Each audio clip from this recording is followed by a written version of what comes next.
Now, even though I personally think the NBA season should be canceled, at the moment it's still on, and we actually saw a very key addition made just a few days back.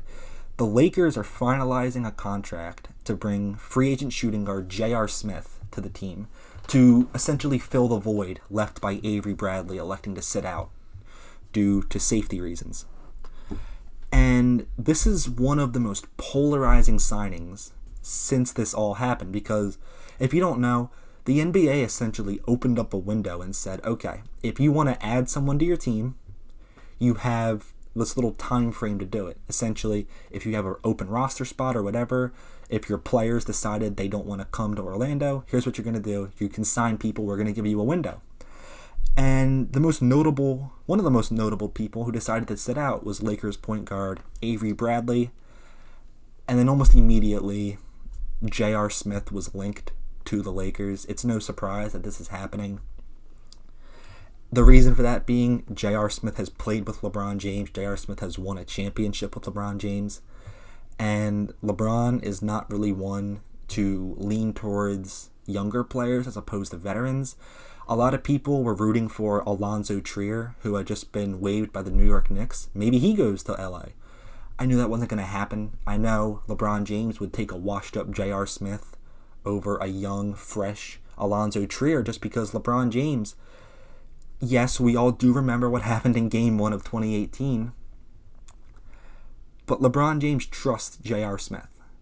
And that's crazy to say after how astronomically J.R. Smith let him down, but at the end of the day, J.R. Smith is a veteran shooting guard who has a championship ring, and I think LeBron James trusts him in a big game situation.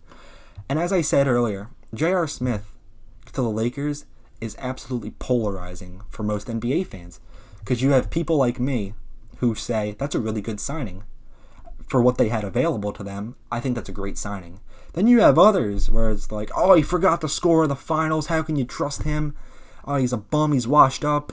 I see your points. I can agree with you. I can at least have a conversation with you. But I think similar to the way there may be an asterisk next to the 2020 NBA champion, I believe J.R. Smith's last NBA season deserves an asterisk next to it. And essentially what happened was, following LeBron's departure in 2018, J.R. Smith remained the Cavaliers' starting shooting guard, and he lasted just 11 games before he was completely out of the rotation in favor of younger players. And in those 11 games, he was less than stellar. He put up extremely inefficient numbers, which you really don't want from a shooting guard. When you're a shooting guard, your job is shoot the ball and score, so inefficient numbers are not really what you want to see, but I think you got to look a little deeper than just that. I believe stats are situational. Not everyone has the same circumstances, and I think J.R. Smith's circumstances are worth looking at. In those 11 games played, his point guards were George Hill and Colin Sexton.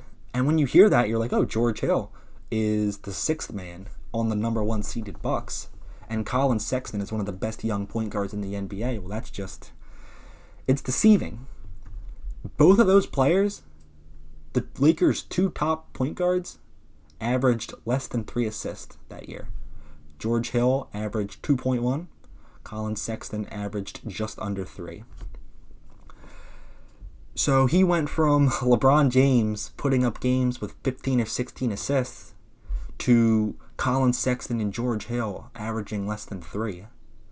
It's worth noting that lack of playmaking certainly could have played a factor in his inefficient numbers. It's certainly different when you're a spot-up shooter.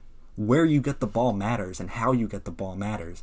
There's no doubt that losing LeBron James in favor of George Hill and Colin Sexton, he likely didn't get the ball in the same spots he was used to. He likely did not get the same quality shots he was accustomed to in Cleveland.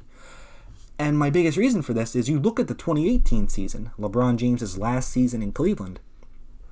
Smith shot 38% from 3 and played pretty serviceable defense for the Cavs. The last time J.R. Smith played with LeBron James, he was a near 40% three-point shooter. You don't just forget how to shoot overnight. It doesn't work like that.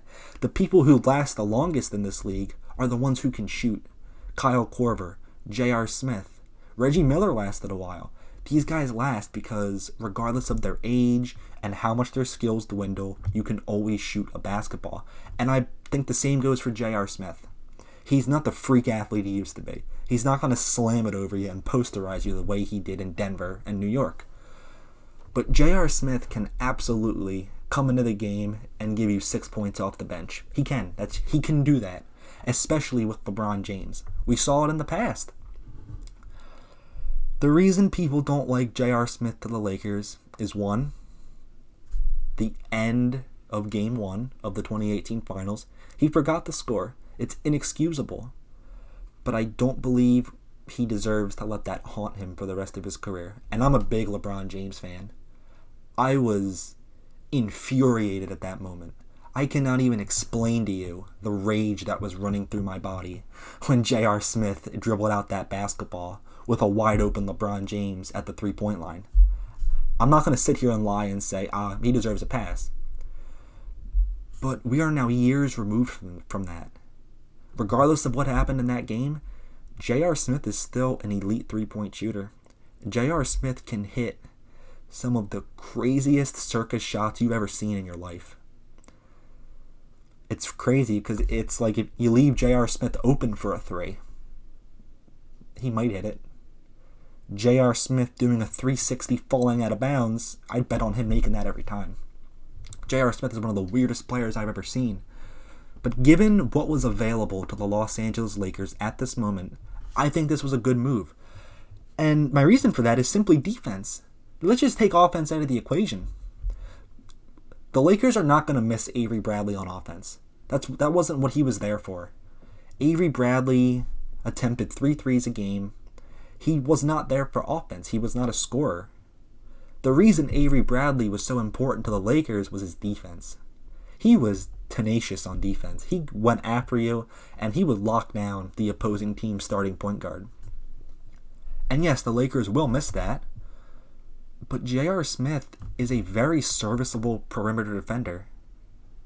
And I think we often forget that. We just think about that Game 1 performance. When J.R. Smith decides he's going to play defense, he can play some good defense. And sure, he was inefficient last time he played offensively. His defense is still there. Avery Bradley's not a great scorer. Avery Bradley is a spot-up shooter and a great defender. J.R. Smith can shoot, and J.R. Smith can defend. He can't do that at the same level that Avery Bradley can. But what did you expect? It's slim pickings at this moment. I don't think people will realize this was free agency months into the season. Did they think Klay Thompson was going to be there? No. They got the best fit for their team, and I truly do believe that. And what I love about it is, one, they got him cheap. No one else wanted J.R. Smith. This is going to be a very cheap deal for the Lakers. I see it as relatively low risk because J.R. Smith, he can run hot and cold like no one else I've ever seen in my life. He can go 0 for 5 with 0 points and just have you scratching your head, screaming at your TV, frustrated. Or he can go 3 for 5 with 9 points and be the hero off your bench. And night to night, you don't know what JR you're going to get. And that's both good and bad. Because one, can you trust him to even go in the game? Sometimes you genuinely have to ask yourself that question. Other times, it's, all right, 1 second left on the clock. We're about to go into halftime. Give J.R. Smith the ball. I don't know who we're going to get. But I do love the fact that the Lakers took this chance. Because it's safe and also wildly crazy because he's going to play the defense regardless. We know that. And as I previously stated, the biggest part they're going to miss from Avery Bradley is simply his defense. J.R. Smith can't fill that role to the extent that Bradley can, but he's a good start. And given what was available, J.R. Smith was a good signing defensively. And like I said, the last time J.R. Smith played with LeBron James, he was a near 40% 3-point shooter. regardless of how today's game is played, that is fantastic.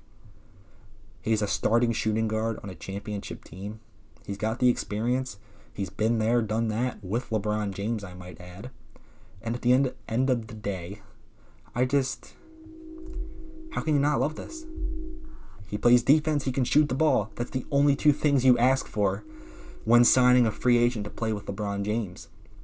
Kyle Korver, James Jones, J.R.Smith. Even Kevin Love became a spot-up three-point shooter. J.R.Smith is going to fit perfectly with the Lakers if he can get his basketball legs under him. And if you're one of those people asking, okay, how's he going to fit in with playmaking? J.R.Smith is not bringing the ball up the court. That's what they signed Dion Waiters for. And I think everyone forgets the fact that they did sign Dion Waiters. They have ball handlers on that team. LeBron James leads the league in assists. Yes, Avery Bradley will be missed. I'm not going to sit here and lie. Avery Bradley is going to be a huge loss for the Lakers. But they can certainly make up for his playmaking. J.R.Smith can more than make up for his shooting. And their defense did get slightly worse, but their defense is not suddenly terrible.